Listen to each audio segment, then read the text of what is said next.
Hello, body fangs. Welcome to the bush.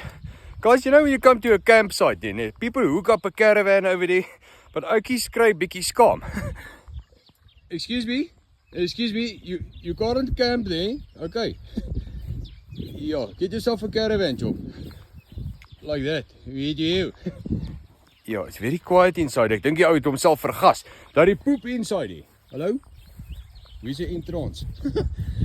Yeah, I think it's one of those tents that doesn't have a gaatjie. Get yourself a caravan. Okay, thanks.